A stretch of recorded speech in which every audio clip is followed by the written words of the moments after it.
Hey everybody, Dan with Pain Free You. So today's topic is going to be commit. What do you have to lose?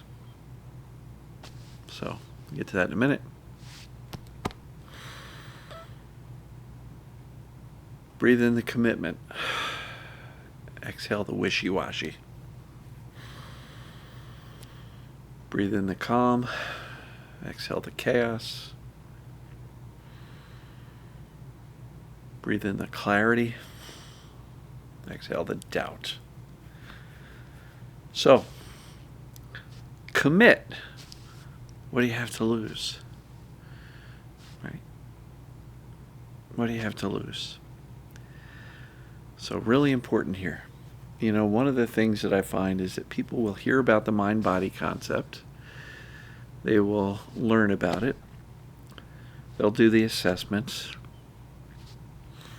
And, you know, very likely the assessments are going to say it's TMS, it's perceived danger pain. Got an itchy neck for some reason. And, you know, people will say, well, yeah, I'll try this. Try is not committing. I'll see if this works for me, meaning like if Dan's program works, because I've tried some other stuff and that didn't work. Let's see if this works for me. So trying to see if this is going to work. Look, my book is not going to cure you. Implementing the concepts in the book will cure you. You know, and it doesn't matter if it's my stuff or any of the other coaches out there.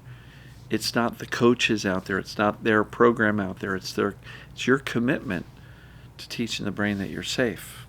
However you get there is wonderful. And if you have a way of doing that I'm not teaching, wonderful. Go for it. I love it. And share it with me, because I might be able to learn from something that you're doing that's working for you. And when I say working, it's creating more safety. It's dialing down your fear.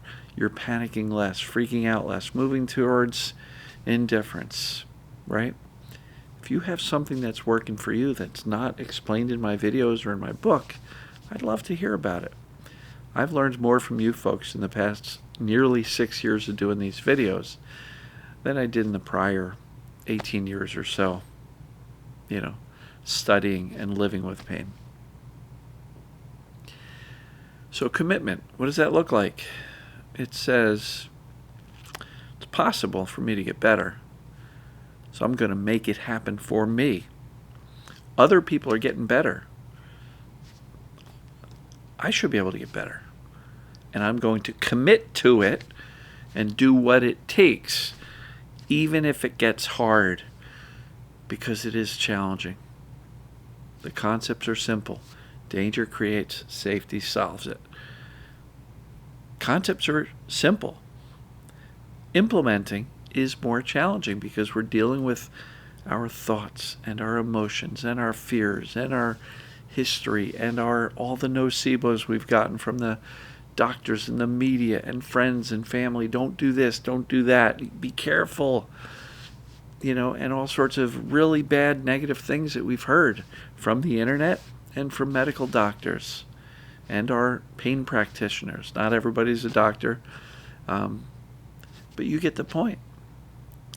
We've heard a lot of really tough stuff, so that makes it harder because we have to change the belief system underlying what's going on. But once you have that solid foundation laid, I know what causes symptoms. It's perception of danger. This is what's going on for me. I've done the assessments. Jury's reached a verdict. Case closed. We're not going to open this case and investigate again. Make a decision, right?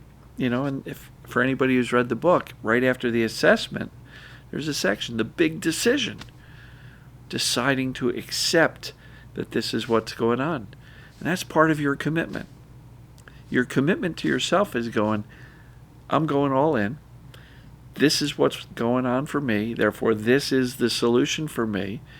And I'm going to commit to working this process until I get it right. Is it going to go a straight line and boom, I'm done? No. There's going to be zigzags. There's going to be speed bumps. It's going to be challenging. And when the symptoms kick up, invariably, because the brain perceives some type of danger in some way, don't lose your cool. Don't panic. Commit to staying firm on your decision that this is what's going on and I'm going to stick with it until I get there. Don't compare yourself to others. That's just a way to feel worse about your journey. Everybody's journey's different. Look for the aha moment where you can literally say, wow, I'm really okay. I'm really okay. But what do you have to lose? Let's look at this for a minute. What's the negative of teaching your scared, overprotective brain that you're actually safe? And I know somebody out there is going to go, yeah, but Dan, what if there is something really wrong and I'm ignoring it? Well, again, that's why we say, number one, rule out the life-threatening stuff with your doctor. I would never say don't do that. I always say, rule out anything major. Hey, doc, am I dying? No? Okay. Then you come over here and you rule this in with the assessments. Chapter 6 in the book. And I'm pointing because I've got one over on my desk. Chapter 6 in the book is the assessment. There's an online assessment. Is this pdp.com? The assessment's there on that page. But once you've done that, make a decision, right? Know what causes it. Make a decision. This is what's going on for me. There is a cure. And yes, darn it, I'm committed to doing this because I know I can do it.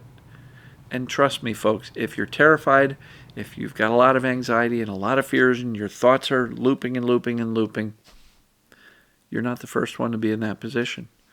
As a matter of fact, if you listen to enough success stories, you'll hear people tell how scared they were, how terrified they were. They still got better. That means you can do it too. It's not impossible. It's very possible. And I like to say it's very probable that when you implement these steps in a proven system, you're going to get better too. And so I think it's your turn. But it does require a commitment. So when things get tough, don't quit. And if you quit, pick it back up the next day, the next week. There was plenty of times in my 13-year journey that I was like, screw it. Whatever. I stopped trying. I quit. But because this was the only thing that made sense that was causing my back pain and sciatica, inevitably, after quitting, throwing in the towel and going, this ain't going to work for me, the little thought was saying, but what if it would? Try again. Pick it up. Do it again. What can you learn from the last time? What can you learn from every day? What can you learn from every increase in symptoms? What can you learn from every decrease in symptoms? What do you notice? What's correlating? It's usually that when the symptoms are going up, your fear has gone up. And when the symptoms are coming down, you're feeling more confident and less afraid. And so look for those things. But I really want to hear you folks say that you're committed to this. And I'm going to challenge you right now. Comment below. Committed. I'm committed. Because you can do this. But if you're going to, forgive my language and don't take this as an insult, but if you're going to half-ass it and try and see if Dan's stuff works, and at the first sign that it's challenging, you throw in the towel, that's not a commitment. I want you to make a decision that no matter what it takes, you're going to keep on getting up every day and committing to this process. There's no downside to teaching your brain that you're okay, that you're safe. What's the possible downside? There is none. Oh, but if this doesn't work, this is my last chance. If this doesn't work, I'm going to be so disappointed. And to that, I always say, you are already disappointed. Already. So how can you be more disappointed by putting some effort into this and a commitment and having it not work out right away? Yeah, it can be disappointing sometimes, but stay committed, pick yourself back up, and keep moving forward. Keep learning. Look, if you want to accelerate your learning, consider, this is not a hard pitch, but consider joining the group. Why? Because you can accelerate your learning by hearing other people's experience. When somebody else shares a victory, says, oh, I started eating more foods. I'm up to 10 foods. I used to be down to 3. Okay, that's inspiring. And how did they do it? Sometimes people will share among each other. Well, I did this or I did that. This is how I dealt with vertigo once, and it should be able to help you with your dizziness. These people are having a conversation. And one person who's done it is helping another person who hasn't yet. And so if you want to accelerate your learning and strengthen that commitment, join the group. If even for a month, join the group. The investment is low. It's not some multi-$1,000 thing. It's $100. You can try it out for a month. And I know some people, $100 is a lot. I get it. Keep in mind, everything you need is in a $20 book. Everything you need is in a free set of daily videos that I publish every single day. And go back to my free Fast Start playlist, dansfaststart.com. And by the way, a lot of these resources that I list are in the description of the video on YouTube. So if you're looking for resources, look at the description on YouTube and you'll find them. But there's absolutely no downside, only benefit to teaching the brain that you're okay. Because again, the brain is controlling all the symptoms. The brain turns them on, turns them off, raises them, and lowers them. So, even if the symptoms stay the same for a while, what you're going to find, as many of the folks I work with find, is that they're feeling better mentally and emotionally, which means I'm not suffering as much. My days are easier because I'm less focused on, less concerned, less consumed by the symptoms, right? And wouldn't it be wonderful if we could suffer less just by getting the mental and the emotional lift, right? The good news is that's progress, and the mindset shifts first. So if you're mentally and emotionally feeling better and stronger, that's a win. Count it as a win, even if the symptoms are still there. Because I had people in my group often say, yeah, I went out and I did this, and that. The symptoms were there, but I didn't care. I had a fun time. I had a good time. I expanded my capacity. I did more. Yeah, symptoms came along for the ride, but mentally, emotionally, I was good. I had fun. I'm glad I went. That's the path to recovery. Commit to that. If you stay small and don't leave your bedroom, it's going to be really tough to get better staying in your bedroom or in your house. Got to start moving out. But if you're going to do that, expect it to go well. Hey, I'm going to leave the house for the first time in a while. What if it goes well? What if I enjoy it? What if it feels great to get outside? It's a positive thing. It's a good feeling, isn't it? Thinking about that. And then trust and expect that if symptoms come along, I know what that is. I don't have to be concerned about it because I know what's going on. This is what's going on with me. It's perceived, not actual danger. So therefore, I can't hurt myself by going to the grocery store. And so I'm okay. And even if symptoms are there, or even if they spike, I've made it through every spike and flare-up of symptoms before. I'll make it through today. Going out and living life is more important than hiding from my symptoms, because you really can't hide from them. If the brain perceives danger, symptoms can increase.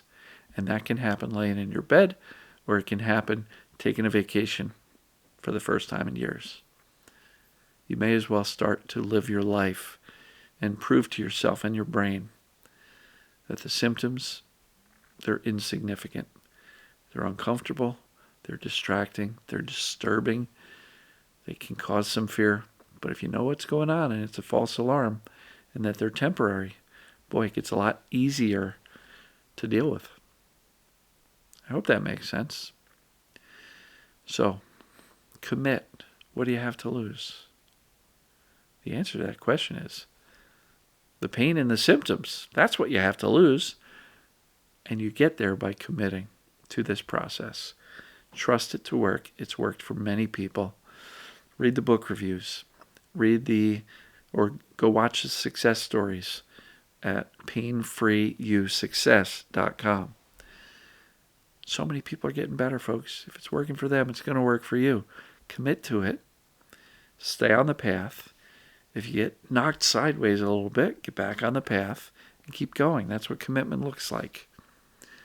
So, bit of a pep talk here. But I want you to jump into this and say, you know what? Doesn't matter what it takes. I'm going to do this. Because you've got a lot more strength and bravery and courage than you ever give yourself credit for. You know? You can do this with a commitment. So make that commitment. Comment below. I commit. And as usual, I love you, and I will see you tomorrow. Take care.